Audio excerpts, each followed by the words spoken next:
मुल्तान की लड़ाई को जीतने के बाद घमंड में चूर कासिम चला आ रहा था। शाम हो गई थी और सारा लश्कर आरामगाह की तलाश में था, लेकिन कासिम अपने मालिक की सेवा करने के ख्यालों में था। वह उन तैयारियों के बारे में सोच रहा था जो उसके स्वागत के लिए दिल्ली में की गई होंगी। सड़कें झंडियों से सजी होंगी, गलियों चौराहों और नौबत खाने, फाटक या द्वार के ऊपर का वह स्थान जहाँ वाद्य यंत्र बजाए जाते हैं के ऊपर गीत गाए जाएंगे। जैसे ही मैं शहर के अंदर दाखिल होऊंगा तो मेरे स्वागत में शहर भर के लोग खुशी से चिल्लाने लगेंगे, तोपों की सलामी दी जाएगी, शहर की सारी सुंदर स्त्रियां मुझे ही देखेंगी और मेरे ऊपर फूलों की बारिश करेंगी। बड़े बड़े लोग मेरे स्वागत के लिए महल के द्वार तक आएंगे। मेरे दरबार में पहुंचते ही हुजूर जैसे ही मुझे गले लगाने के लिए उठेंगे, मैं उनके पैर को चूम लूँगा। आह, वह समय कब आएगा। कासिम ने इन्हीं ख्यालों में झूमता हुआ घोड़े को भगाया और सारे कैदियों के झुंड, घायल सिपाहियों को, लश्कर को भी पीछे छोड़ दिया। लश्कर के आगे मुल्तान के राजा की बेगमें और शहजादियां और उनके नौकर चाकर थे। इन सवारियों के आगे और पीछे हथियारबंद ख्वाजा शहराओं का एक बड़ा दल था। कासिम अपनी धुन में घोड़े को आगे बढ़ाए जा रहा था। तभी अचानक उसने एक सजी हुई पालकी में से दो आंखों को बाहर झांकते हुए देखा। कासिम दो पल के लिए चौंक सा गया। उसे अपने दिल में एक कपकपी सी महसूस हुई। वो नजरें कासिम के दिल के किसी एक कोने में घर कर गईं। उसके सामने वही दो आंखें घूम रही थीं। उसके दिल में एक मीठी मीठी चुभन सी, एक बेसुधी सी होने लगी। उसका रोने को मन कर रहा था।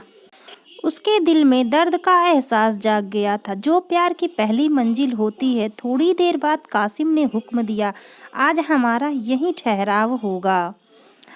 आधी रात गुजर चुकी थी और लगभग सारे लश्कर के आदमी गहरी नींद में सो चुके थे। पड़ाव के चारों ओर मशालें जलती दिख रही थीं। जो जवान सुरक्षा में थे वो भी जम्हाइयाँ ले रहे थे, लेकिन एक कासिम था कि उसकी आंखों में नींद बिल्कुल भी नहीं थी।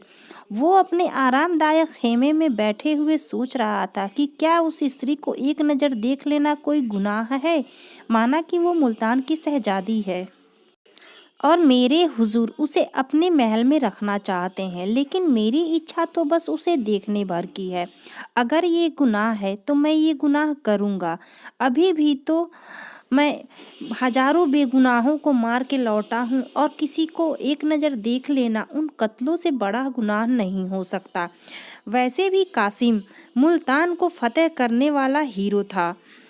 वो देर रात तक इसी विषय पर सोचता रहा। फिर कासिम ने अपने खेमे से बाहर निकलकर बेगमों के खेमे को देखा, जो थोड़ी दूर पर ही थे। कासिम ने अपना खेमा इन खेमों के नज़दीक जानबूझकर लगवाया था। बेगमों के खेमे के बाहर 5 सैनिक पहरा दे रहे थे। कासिम ये सोचने लगा कि इन सैनिकों को क्यों नींद नहीं आती, खेमे के चारों ओर इतनी रोशनी क्यों कर रखी है। कासिम ने अपने खास को आवाज़ लगाई, मसरूर मसरूर। कासिम के पास आकर बोला, जी हुजूर। कासिम ने बोला, ये मसाले बुझा दो, मुझे नींद नहीं आ रही। मसरूर, जैसी आपकी मर्जी। यह कहकर मसरूर वहाँ से चला गया और मसाले बुझ गई। थोड़ी देर बाद एक सेविका शहजादी के खेमे से निकलकर बाहर आई और मसरूर से मसाले बुझाए जाने की वजह पूछी। मसरूर ने कहा, सिपहदार ने ऐसा करने को कहा है, तुम लोग चौकन्ने रहना, मुझे तो उनकी नीयत में खोट मालूम होती है। कासिम काफ़ी व्याकुल था। वह कभी लेट जाता तो कभी टहलने लगता। वह हर बार अपने खेमे के बाहर आकर देखता, लेकिन पांचों पहरेदार अपनी बड़ी बड़ी तलवारें लिए पहरे पर अटल रहते थे। इसके बावजूद कासिम पर यही धुन सवार थी कि आखिर शहजादी के दर्शन कैसे हों। इसके आगे उसे न बदनामी दिख रही थी और ना ही शाही गुस्से का डर।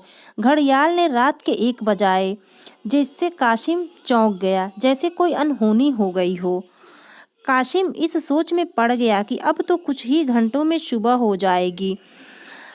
3-4 घंटों में तो लश्कर भी कूच एक जगह से दूसरे जगह जाना कर देंगे।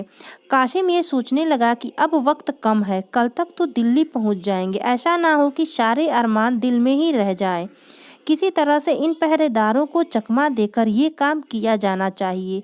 कासिम ने एक बार फिर मसरूर को आवाज़ लगाई। मसरूर, जी हुजूर कहिए। कासिम, बाहर कैसी ठंड है, नींद नहीं आ रही होगी ना? मसरूर, जी नहीं, जब आपने ही आराम नहीं किया तो मुझे कैसे नींद आ सकती है? इस पर कासिम ने कहा, मसरूर, मैं तुम्हें कुछ तकलीफ़ देना चाहता हूँ। तुम्हारे साथ जो ये 5 आदमी हैं, ज़रा उनके साथ लश्कर का चक्कर लगाया आना। रात में कुछ सिपाही जुया या फिर पास के गाँव में चले जाते हैं, पर काम ज़रा होशियारी से करना। मसरूर, पर हुजूर, यहाँ तो पहरेदारी के लिए कोई नहीं बचेगा। कासिम, जब तक तुम नहीं आ जाते तब तक मैं यहाँ रहूँगा। मसरूर ने धीमी आवाज़ में कहा, हुजूर, मैं आपकी सभी चालों को समझता हूँ। इसके बाद 5 सैनिक लश्कर की तरफ चले गए। रास्ता साफ था, लेकिन अब कासिम को इस बात का ध्यान आया कि अंदर जाना उतना आसान नहीं है जितना वो समझ रहा था। अब चारों तरफ सन्नाटा था और कासिम दबे पांव शहजादी के खेमे की ओर आया। खेमे के पास आकर पहले कासिम ने ये तसल्ली कर ली कि कोई हो ना। जब उसे इत्मीनान हो गया तो उसने चाकू निकाला और कांपते हुए खेमे की रस्सियां काट दी। अब खेमे के अंदर जाने का रास्ता बन आया तो उसने अंदर एक दीपक जलता हुआ देखा और फर्श पर सोई हुई 2 दासियों को पाया। शहजादी एक आरामदायक मखमली गद्दे पर लेटी हुई थी। कासिम ने अपनी हिम्मत बढ़ाई और सरक कर खेमे के अंदर घुस गया। वो दबे पांव शहजादी के पास गया और उसे देखने लगा। अब उसके अंदर वो डर नहीं था जो खेमे के अंदर घुसते वक्त हुआ था। करीब 1 मिनट तक बिना पलक झपके कासिम शहजादी को देखता रहा। कासिम शहजादी की खूबसूरती को देखकर देखता ही रह गया। उसकी बेचैनी ने अब इच्छा का रूप धारण कर लिया। उस बेचैनी में अब एक व्याकुलता थी, एक पीड़ा थी जो उसे आनंद दे रही थी। कासिम का दिल उस खूबसूरत शहजादी के पैरों में सिर रखने का कर रहा था, रोने को हो रहा था। यहाँ तक कि उसका दिल उस सुंदरी के कदमों में अपनी जान देने का कर रहा था। उसके मन में अजीब सा एहसास होने लगा और वह वासना की लहरों में फंसता चला गया। कासिम करीब आधे घंटे तक उस सुंदरी के पैरों के पास अपना सिर झुकाए बस यही सोचता रहा कि आखिर कैसे उसे जगाए। वो जैसे जैसे करवट बदलती, कासिम का कलेजा मुंह को आ जाता। कासिम ने जिस दिलेरी, जिस बहादुरी से मुल्तान को जीता था, धीरे धीरे वो दिलेरी उसका साथ छोड़े जा रही थी। फिर अचानक कासिम ने एक गुलाब पोश जो एक चौकी पर रखा हुआ था, उसने गुलाब पोश उठाया और फिर सोच में पड़ गया कि शहजादी को जगाऊं या नहीं। अंत में हिम्मत कर कासिम ने शहजादी के चेहरे पर गुलाब जल के कई छींटे डाले, जिससे शहजादी की नींद खुली और उसने अपने सामने कासिम को पाया। कासिम को देखकर उसने फौरन अपने चेहरे पर नकाब डाला और धीरे से मसरूर को आवाज़ लगाई। इस पर कासिम ने कहा, जी वो मसरूर तो यहाँ नहीं है, लेकिन आप मुझे अपना ही खादिम समझिए। शहजादी ने अपना नकाब ठीक किया और खेमे के एक कोने में जाकर खड़ी हो गई। कासिम को आज पहली बार अपनी वाक शक्ति को लेकर यह एहसास हुआ कि वो कितना गंभीर आदमी है। उसे अपने जज्बात बयां करने में हमेशा झिझक होती थी। कासिम ने कहा, मैं जानता हूँ कि मैंने गलती की है। आप इसकी जो सज़ा सही समझें वो मुझे मंजूर होगी। कासिम ने शहजादी के सामने आह भरते हुए कहा, मैं ही वो बदनसीब इंसान हूँ जिसने आपके बुजुर्ग पिता और भाइयों को मारा है। मेरे ही हाथों से मुल्तान के हज़ारों जवान भी मारे गए, सल्तनत तबाह हो गई और आपको ये दिन देखना पड़ रहा है। लेकिन आपका ये मुजरिम आपके सामने है। आपके एक इशारे पर मैं आपके लिए न्यौछावर हो जाऊंगा। मुझे ये आज मालूम हुआ कि कैसे बहादुरी के पर्दे में मन की इच्छा इंसान से किस तरह के पाप करवाती है। काश मेरी ये आंखें पहले ही खुली होती। कासिम ने अपने दिल का सारा हाल शहजादी के सामने कह दिया। भावनाओं में उसने अपने दिल की पीड़ा का ऐसा वर्णन किया कि उसके पास जो शब्द थे वो भी ख़त्म हो गए। अपने दिल की बात कहने की उसकी सारी इच्छा पूरी हो गई। कासिम वहाँ से हिला तक नहीं, बल्कि उसने अपनी आरजुओं के लिए एक कदम और आगे बढ़ाया। मेरे इस पूरे विवरण का फ़ायदा ही क्या अगर हाले दिल ही सुनना होता तो किसी तस्वीर को सुना देता।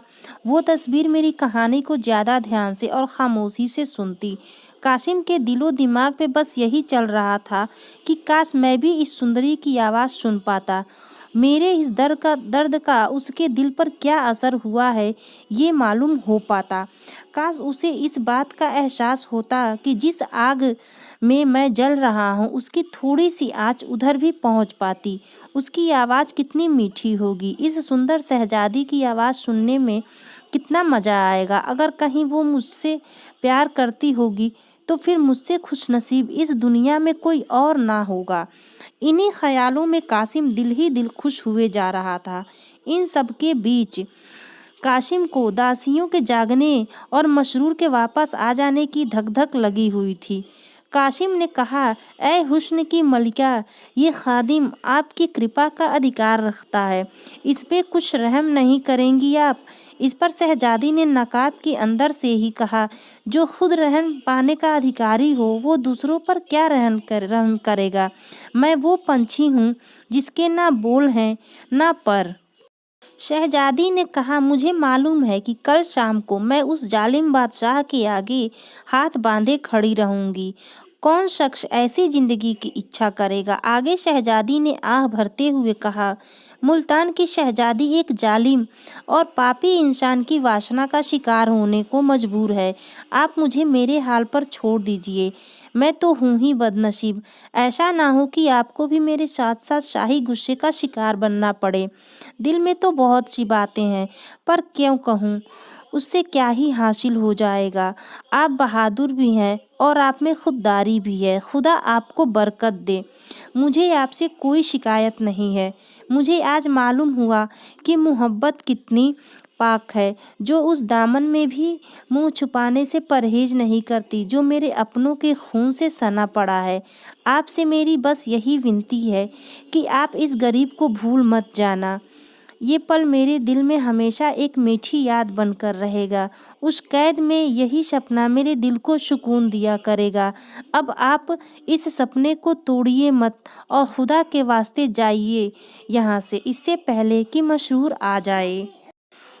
वह बड़ा ही जालिम किस्म का है। मुझे तो ये आशंका है कि उसने आपको धोखा दिया है।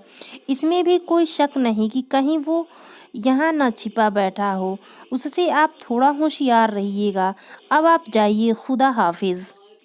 सब सुनने के बाद कासिम ख्यालों में डूब गया। उसने जो कभी सपने में भी नहीं सोचा था वो पूरा हो गया। वो गर्व से फूला नहीं समा रहा था। वो अपने आप को दुनिया का सबसे खुशकिस्मत इंसान समझ रहा था। कासिम के दिल ने कहा, मैं इस खूबसूरत स्त्री के लिए क्या कुछ नहीं कर सकता? मैं क्यों डरूं बादशाह से? मैं बादशाह का गुलाम नहीं हूँ। मेरी बहादुरी की किसी भी दरबार में कद्र हो सकती है। मैं इस गुलामी की जंजीर को तोड़ डालूंगा और एक ऐसे देश में जाकर बस जाऊंगा जहां बादशाह तो क्या, उसके परिंदे भी ना आ सकें। हुस्न का आशीर्वाद तो हो, तो मुझे किसी और चीज़ की इच्छा नहीं। मैं अपनी इच्छाओं का गला क्यों घोंटूं?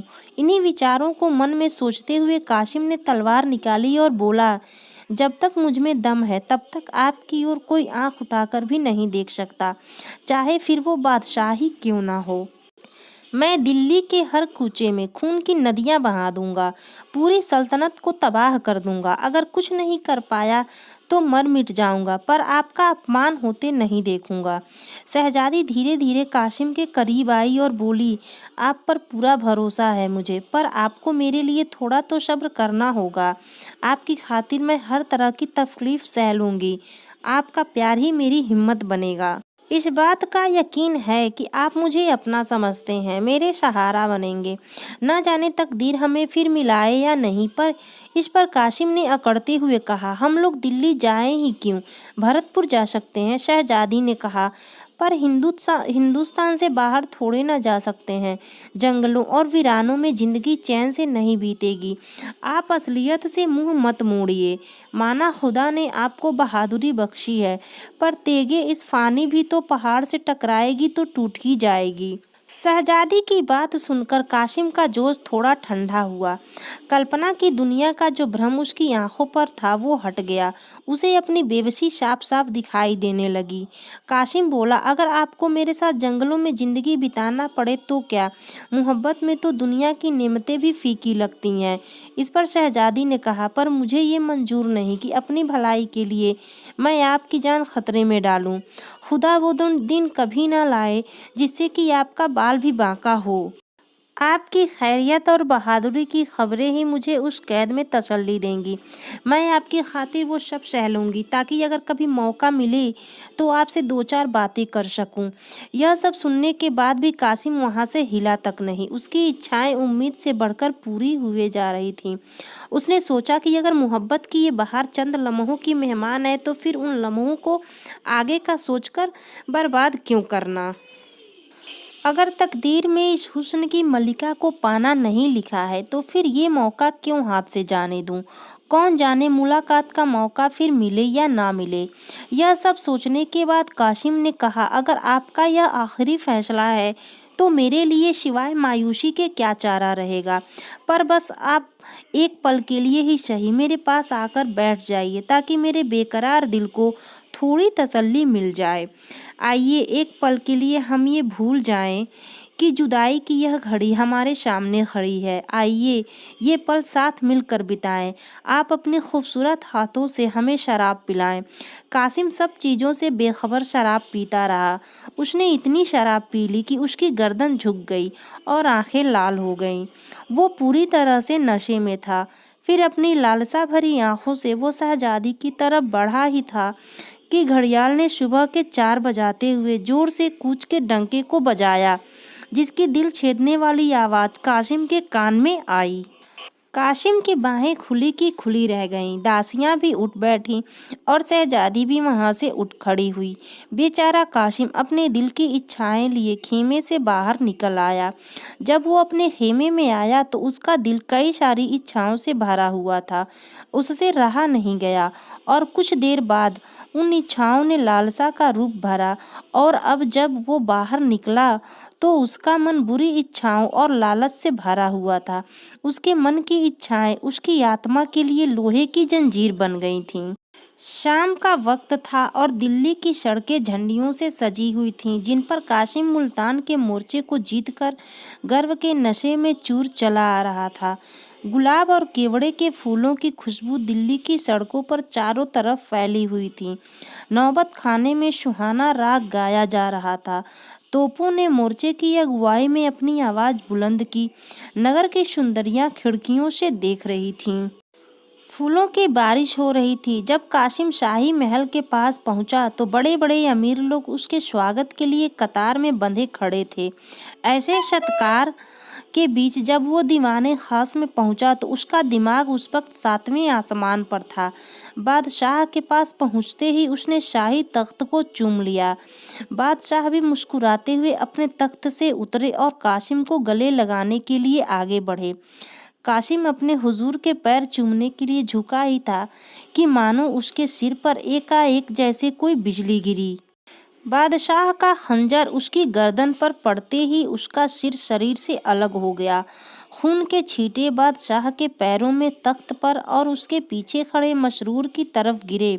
नीचे पड़ा धड़ एक पल में ही ठंडा हो गया, लेकिन हसरत की मारी हुई दोनों आंखें देर तक दीवार की तरफ ताकती रहीं। थोड़ी देर में वो भी बंद हो गई। लालसा ने तो अपना काम पूरा कर दिया था। अब तो बस सिर्फ हसरत बाकी थी, जो सालों तक दीवाने खास की दीवारों पर रही और जिसकी झलक अभी भी कासिम की मजार पर घास फूस की शक्ल में नजर आती है। तो फ्रेंड्स, ये थी मुंशी प्रेमचंद जी की बहुत ही बेस्ट कहानी वासना की कड़ियाँ। इस कहानी से हमें ये शिक्षा मिलती है कि बुरी इच्छा बड़े से बड़े बहादुर व्यक्ति को भी अंत की ओर ले जा सकती है। किसी भी स्त्री को बुरी नज़र से देखने वाले व्यक्ति का कभी भी भला नहीं होता, बल्कि उसका अंत ही होता है।